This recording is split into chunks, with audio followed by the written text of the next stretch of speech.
Tonight, we drift back to a time before written memory, before human history truly begins, guided only by the oldest words ever pressed into clay. You are standing now in a place that does not yet have a name, in an age that precedes the naming of things, and the darkness around you is so complete that you cannot tell where the sky ends and the earth begins. This is comfortable, though, this formless dark, because there is nothing here that demands anything of you, no schedules, no obligations, no alarms set for morning, just the gentle hum of nothingness, stretching out in every direction like a blanket made of pure potential. The air, if you can call it air, feels thick and warm, the way a room feels after a long afternoon nap. And somewhere in the distance, though distance itself is a concept that hasn't been invented yet, there is the faintest suggestion of water, not moving water, not the crash of waves or the babble of streams, but water that simply exists, patient and still, waiting for something to happen. This is the world according to the oldest Sumerian creation texts,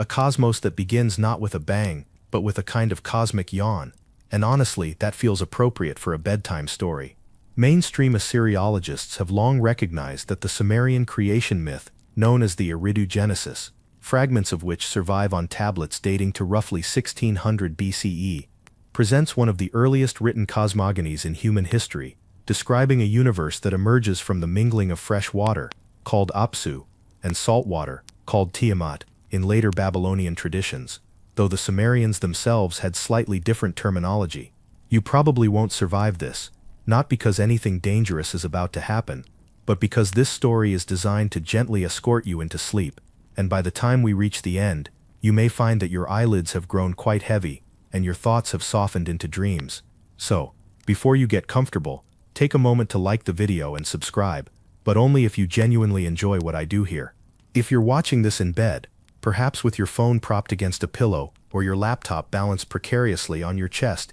in that way that you know is probably not great for your posture, but feels absolutely perfect right now, I'd love to know where you're tuning in from and what time it is there, because there's something wonderfully strange about the fact that people all over the world are listening to stories about ancient Mesopotamia at 3 in the morning in Tokyo, or 11 at night in São Paulo, or perhaps just after sunset, somewhere in Iceland, where the light does peculiar things this time of year. Now dim the lights, maybe turn on a fan for that soft background hum, and let's ease into tonight's journey together. The Sumerians, who lived in what is now southern Iraq beginning around 4500 BCE, and who developed one of the first true writing systems in human history, left behind thousands of clay tablets covered in the wedge-shaped script we call cuneiform. And among these tablets are texts that describe the origins of the universe, the creation of humanity, and the activities of beings they called the Anunnaki, a word that is sometimes translated as those who from heaven came down, or more conservatively as princely offspring, or seed of the Lord. And this translation itself represents a question still debated among Assyriologists because the exact etymology of the term remains uncertain despite over a century of scholarly analysis. You are walking now through the first moments of creation, as the Sumerians understood it, and the ground beneath your feet is soft because it is not yet ground. It is the boundary between what exists and what does not, a liminal space where the primordial waters have just barely begun to separate into distinct realms. The Sumerians believed that in the beginning there was Nammu, the goddess of the primeval sea, a figure of such ancient origin that some scholars argue she predates the organized pantheon entirely, a leftover from even older traditions that the Sumerians inherited from peoples whose names are lost to us. She is here now, all around you, not as a figure you can see but as a presence you can feel, the way you can feel rain approaching before the first drop falls, and her existence is the source of everything that will come after, including the Anunnaki themselves. Some alternative researchers, drawing on interpretations popularized in the 20th century by authors working outside mainstream academia, have suggested that these creation accounts describe not merely mythological abstractions, but actual historical events, perhaps even the arrival of extraterrestrial beings, who were later deified by grateful or terrified human observers, though it should be noted that mainstream scholars consider these interpretations to be creative, but not supported by the linguistic evidence found in the original texts. Still, there is something compelling about sitting in the dark and wondering what the Sumerians actually saw or experienced that led them to compose these elaborate narratives, because they were not frivolous people, these scribes who spent years learning to read and write, pressing their reed styluses into wet clay in the dim light of oil lamps, surrounded by the smell of earth and beeswax, and the occasional waft of incense drifting from nearby temples. You can picture them now if you like. These scribes, young men mostly, though there is evidence of female scribes as well in some periods, sitting cross-legged on reed mats in courtyards adjacent to the great ziggurats, their fingers stained with clay, their eyes squinting in the firelight, as they copy texts that were already ancient in their own time. The temples rise around you in your imagination, massive stepped pyramids of mud brick, reaching toward a sky that is finally beginning to separate from the earth, and the silence is so profound that you can hear the distant flutter of birds settling into their roosts and the soft pad of bare feet on packed earth, as a servant hurries past on some errand that has been forgotten for 5,000 years. This is the age before the Anunnaki appeared, the cosmic pregnant pause before the gods descended and set everything into motion, and there is a peace to it that feels almost sacred, like the moment before a symphony begins when the audience has fallen silent and the conductor has raised their baton but has not yet brought it down. The Sumerians called this primordial state various names depending on which text you consult, because Sumerian religion was not monolithic, and different cities had different traditions, different gods they favored, different stories they told about how everything began. In Aridu, the oldest city according to the Sumerian king list, the god Enki was supreme, lord of the fresh waters and wisdom, and it was said that he established the first city on a mound rising from the primordial sea, making Aridu the place where civilization itself began. You are approaching that mound now in your mind's eye, watching it emerge from the waters like a dream taking solid form, and the clay beneath your feet begins to firm up, begins to feel like something you could actually stand on, and this is the first geography, the first landmark, the first place that is distinct from every other place. The air smells of mud and salt and something green, the earliest vegetation perhaps, reeds pushing up through the shallow water, and overhead the stars are beginning to appear, though they are not yet the stars you know, not yet organized into constellations with names and stories attached, just points of light in an endless darkness, watching and waiting. The Anunnaki are up there somewhere, or so the texts will eventually tell us, preparing for their descent, making plans that will reshape everything, but for now they remain off stage, their arrival still countless ages away, in the slow timescale of mythology, and you can rest in this moment of prehistory, this comfortable void where nothing has happened yet and nothing is required of you. The only sound is the lapping of water against the edges of the newly formed land, a rhythm as old as existence itself, and if you listen closely you can almost hear your own heartbeat synchronizing with it, slowing down, settling into a pace that feels natural and ancient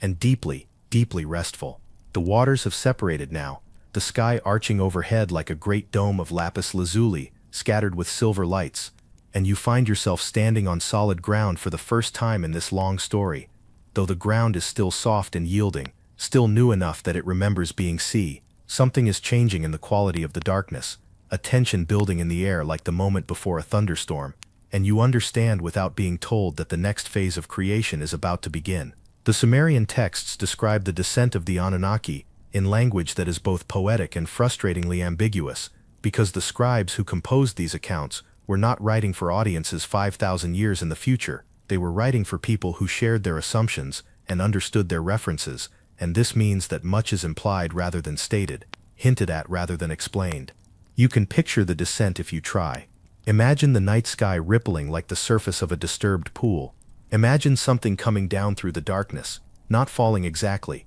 because falling implies loss of control, but descending with purpose, with intention, with the weight of cosmic significance. Mainstream scholarship recognizes the Anunnaki as a class of gods associated primarily with the earth and the underworld, distinguished from the Igigi, who were associated with the heavens, and the interplay between these two divine classes forms the backdrop for many of the most important Sumerian myths. The word itself appears in numerous texts from the 3rd millennium BCE onward, including hymns, royal inscriptions, and literary compositions, and while the exact number of Anunnaki varies from text to text, some accounts list 50 great gods and 300 lesser spirits, creating a celestial bureaucracy that would make any modern government jealous. You are watching them now, these beings of power and mystery, as they touch down upon the young earth, and the ground trembles slightly at the contact, a soft vibration that travels up through your feet and into your body, a physical reminder that something momentous is occurring.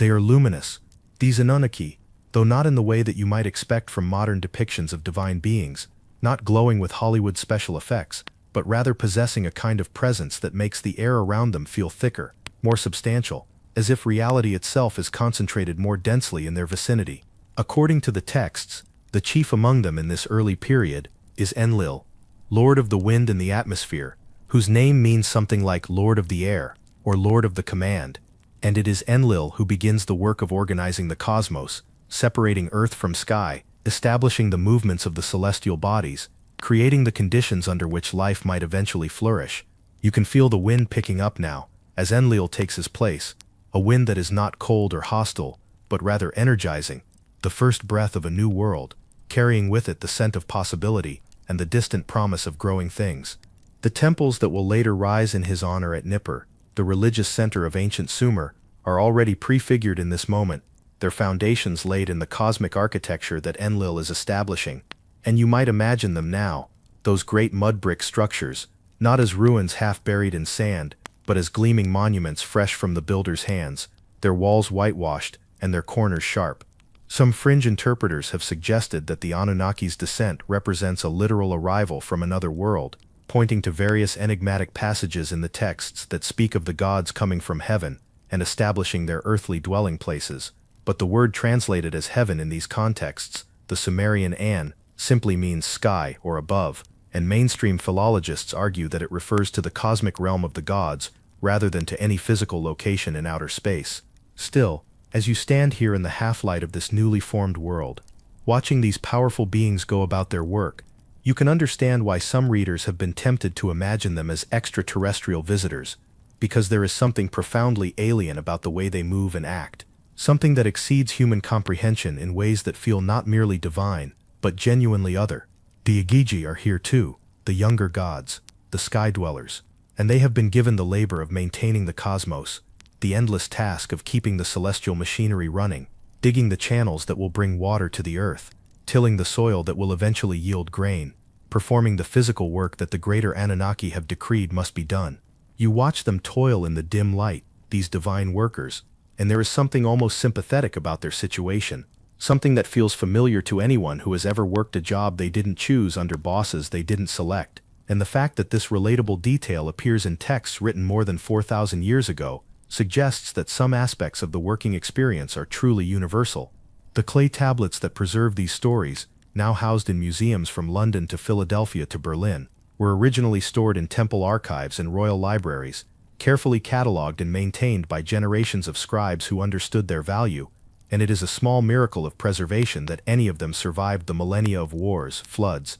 and simple neglect that have erased so much else from the ancient world. You can imagine the moment of rediscovery in the 19th century, when European archaeologists first began to excavate the tells of southern Iraq, pulling these fragments of baked clay from the earth, and realizing that they held the voices of people long dead, speaking across the ages, in a language that had been forgotten for 2,000 years before anyone thought to write it down again. The decipherment of cuneiform was itself an extraordinary achievement, accomplished by scholars working from bilingual inscriptions and patient comparison, and by the mid-19th century, the major Sumerian myths were being read and translated for the first time since antiquity, revealing a civilization far older and more sophisticated than anyone had imagined. A question still debated among Assyriologists concerns the exact relationship between the Sumerian Anunnaki myths and the later Babylonian and Akkadian versions that built upon them, because while the broad outlines of the stories remain consistent, individual details shift and change in ways that suggest the myths were living things,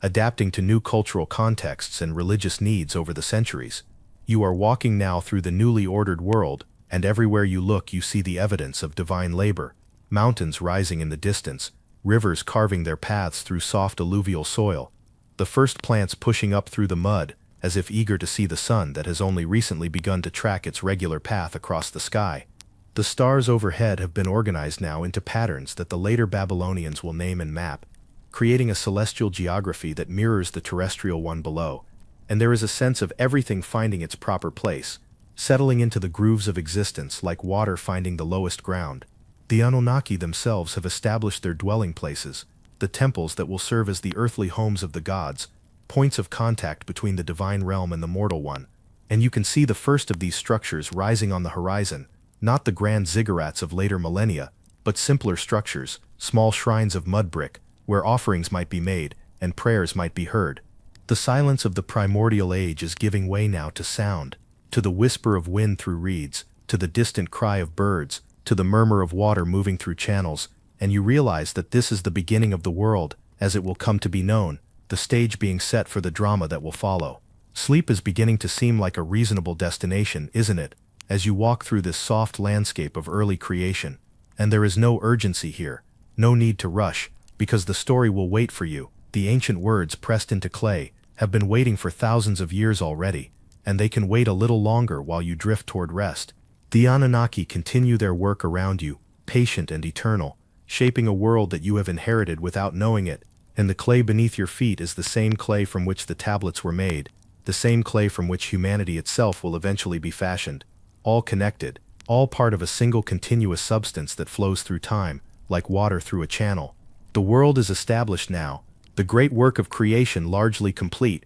but something is wrong, and you can sense it in the restless movements of the gods around you, in the tension that crackles through the divine assembly like static electricity before a storm. The Igigi have been laboring for countless ages, digging the channels that bring water to the fields, maintaining the infrastructure of the cosmos, and they are tired, so profoundly tired that their exhaustion has become a kind of cosmic complaint, a groaning in the very fabric of reality. You stand at the edge of a great canal, watching the divine workers toil with their baskets and their digging sticks, and even though they are gods, immortal and powerful, there is something in their posture that reminds you of every worker who has ever dragged themselves through a shift they didn't want, every employee who has ever stared at a clock willing the hours to pass, and you realize that the Sumerians understood something fundamental about the relationship between labor and resentment that transcends the boundary between mortal and divine. The mainstream scholarly consensus is that the myth of the Igigi's rebellion and the subsequent creation of humanity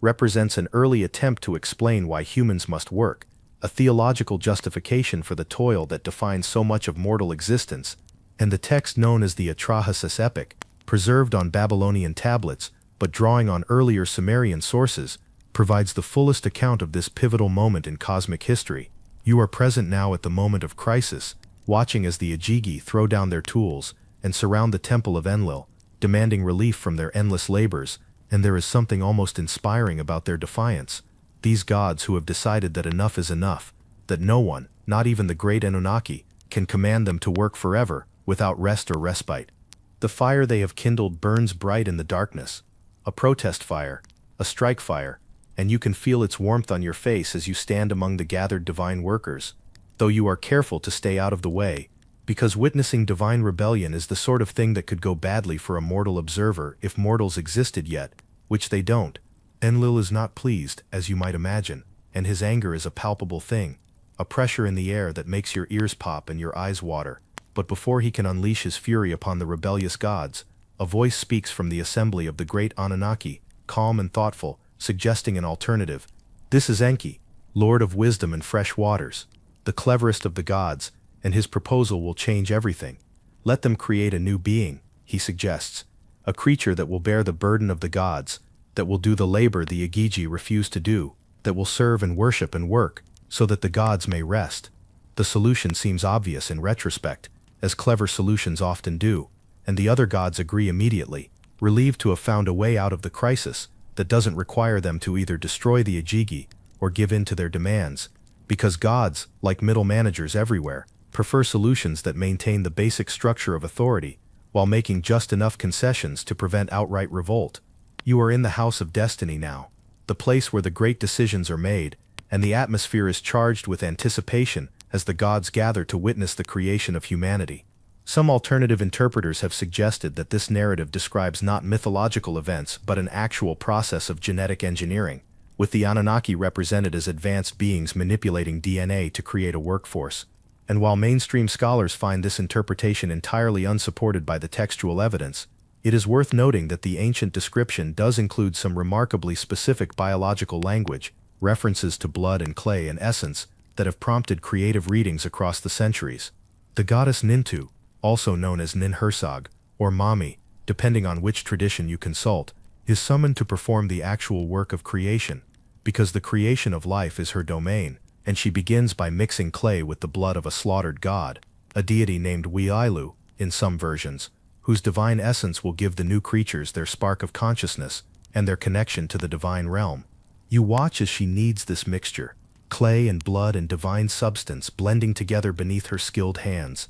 And there is something almost domestic about the image, like watching bread dough being prepared, though the bread in question will rise into the form of human beings. A question still debated among Assyriologists concerns the significance of the sacrificed god, whether this represents a genuine element of Sumerian theology or a later Babylonian elaboration, and different scholars have reached different conclusions based on their interpretation of the limited evidence. The clay is warm in Nintu's hands. You can somehow sense this even from a distance, and it is beginning to take shape, not yet human, but no longer merely clay, something in between, something on the threshold of existence. She pinches off pieces and forms them into small figures, 14 in total according to some versions of the text, 7 male and 7 female, the first humans, the prototypes for all who will come after. And as she works, she recites the words of destiny that will define what these creatures are and what they are meant to do. They are called Lulu in Sumerian, a word that carries connotations of both creation and primitiveness,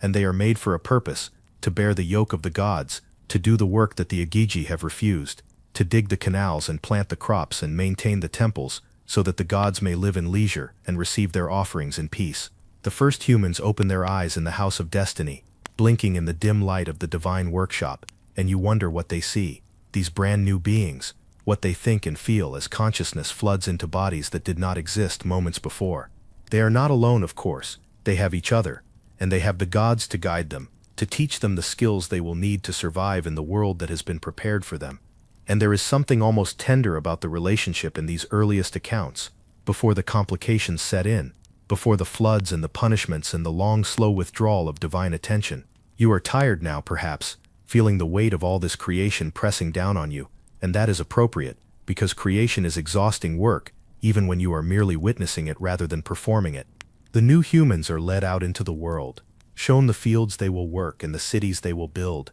and the Igigi return to their celestial posts, satisfied that their labor has been transferred to creatures better suited to bear it, though whether this is fair or just is a question that the texts do not address, preferring to treat it as simply the way things are, the natural order of the cosmos as the gods have decreed. The clay from which humanity was made is the same clay that now holds your attention, the clay of the tablets, and there is a beautiful circularity to this, the medium and the message intertwined, humanity literally reading its own origin story, pressed into the substance from which it was formed. Generations have passed now, more generations than can easily be counted, and humanity has spread across the land between the rivers, building cities and planting fields, and worshipping the gods who created them.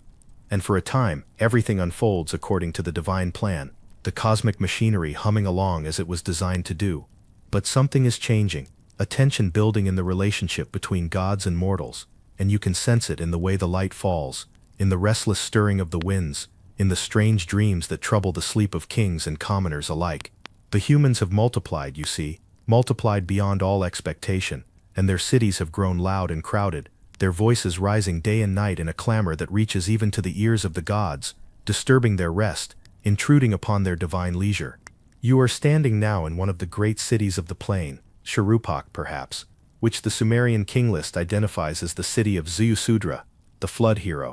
And the streets around you are bustling with activity, merchants hawking their wares, children running and shouting, priests processing toward the temple with offerings of grain and beer, and you can understand why the noise might be bothersome to beings accustomed to the silence of the cosmic age. Enlil, who has never been particularly fond of humanity despite agreeing to their creation, has reached the limit of his patience, and in the council of the gods he proposes a solution that is both terrible and total, a flood that will wipe the slate clean, that will return the world to the primordial silence from which it emerged, that will give the gods the peace they crave, even if it means destroying the creatures they made. The mainstream scholarly understanding of the Sumerian flood narrative, preserved in fragmentary form in the Aridu Genesis, and more completely in the later Babylonian versions, is that it represents one of the earliest examples of the flood myth type found in cultures around the world, predating the biblical account by at least a millennium, and likely serving as one of its sources. You can feel the fear spreading through the city, as strange omens appear,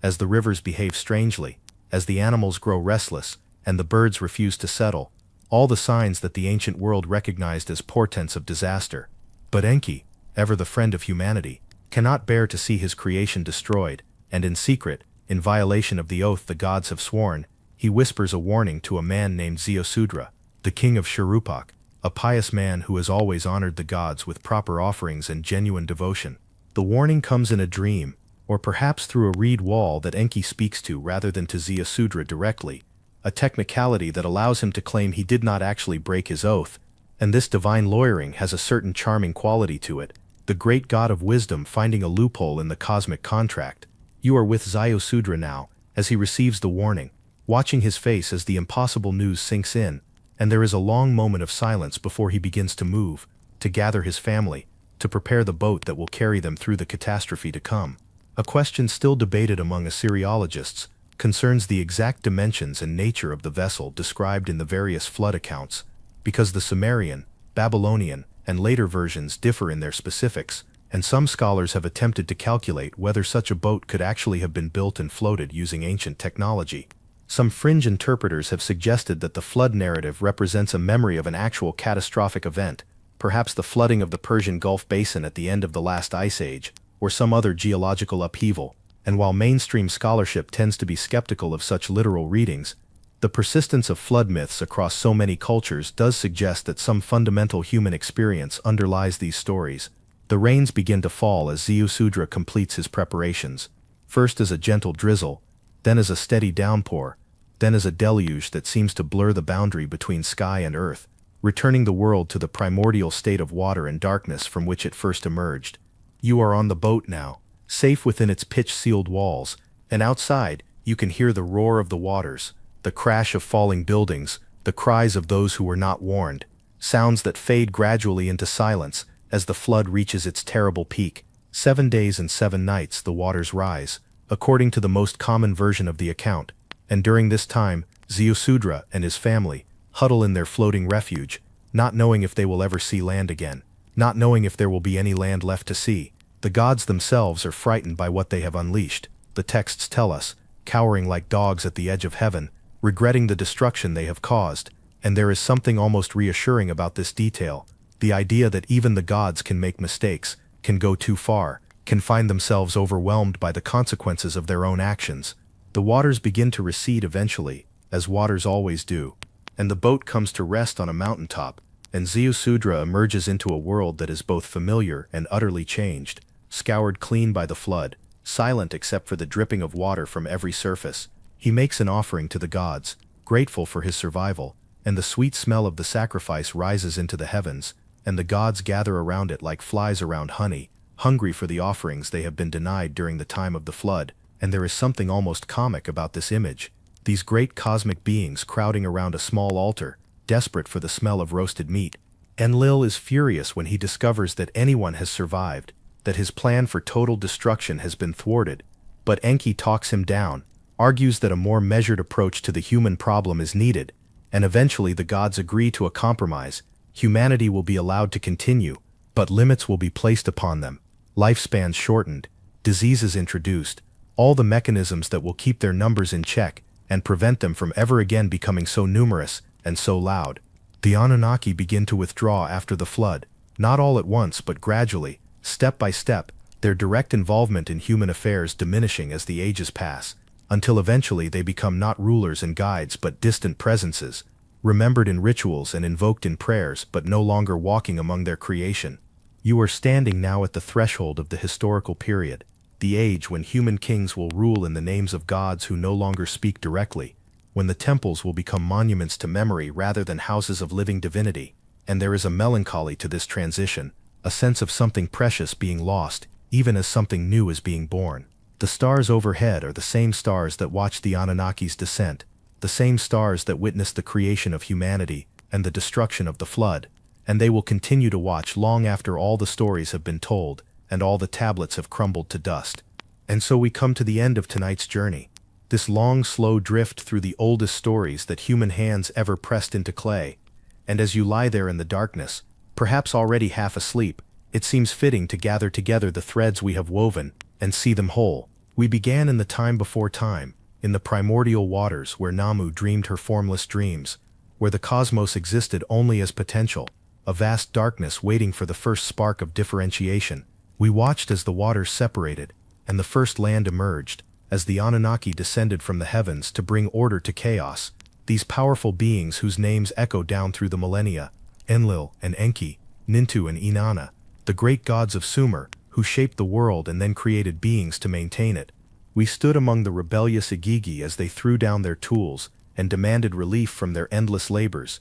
And we witnessed the solution that changed everything, the kneading of clay and blood to form the first humans, beings made to serve, but gifted nonetheless, with that spark of divinity that makes consciousness possible. We walked the streets of the ancient cities as they grew and flourished, as humanity multiplied and spread across the land between the rivers, and we felt the gathering storm as Enlil's patience wore thin, and the decision was made to cleanse the earth with water. We huddled with Ziusudra in his pitch-sealed boat as the rains fell and the world drowned, and we emerged with him into the silence of the scoured earth, grateful for survival, changed by the experience in ways that would echo through all subsequent human history. And we watched as the gods withdrew, step by step, from direct involvement in mortal affairs, their great temples becoming monuments to an age that was passing, rather than dwelling places of present divinity. What are we to make of these ancient stories, lying here in the darkness 5,000 years after they were first composed? The scholarly debates continue, questions about etymology and theology,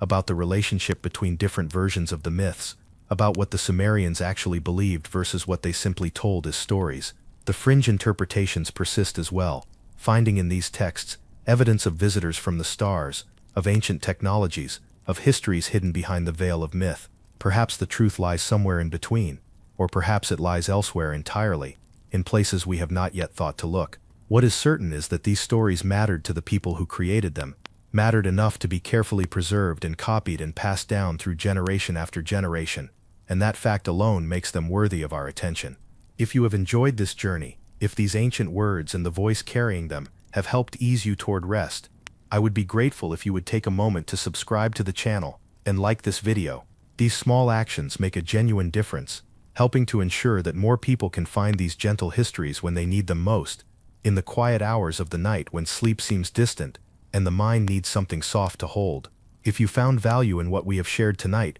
please consider sharing it with someone else who might benefit, a friend who struggles with sleep, a loved one who finds comfort in stories, anyone who might appreciate the gift of ancient voices speaking across the ages. The stars are still watching overhead, the same stars the Sumerians watched when they told these stories for the first time,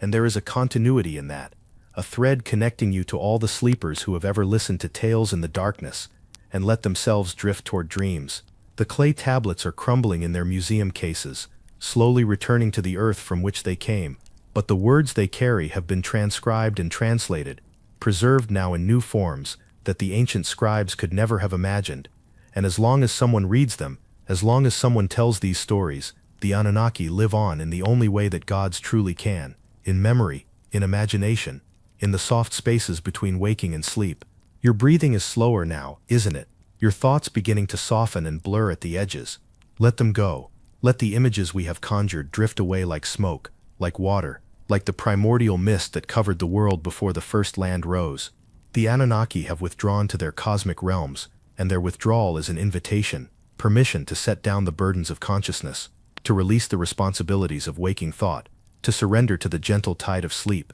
The silence that preceded creation waits for you, not empty but full, pregnant with rest and renewal, and you can trust it, you can let yourself fall into it, knowing that you will rise again tomorrow, refreshed, restored, ready for whatever labors the day requires. The clay remembers everything, the fingerprints of scribes long dead, the weight of words that have outlasted empires, and somewhere in that memory you too are held, one more listener in an endless chain of listeners stretching back to the first fires around which these stories were told. You are part of something ancient and ongoing, and that connection can carry you now, carry you down into the depths of sleep, into the restorative darkness that the gods themselves retreated to when their work was done. Rest now. Let the waters of sleep close over you. Dream, perhaps, of ancient cities and silent gods, of clay and starlight, and the eternal return of the waters. End of script. Sweet dreams.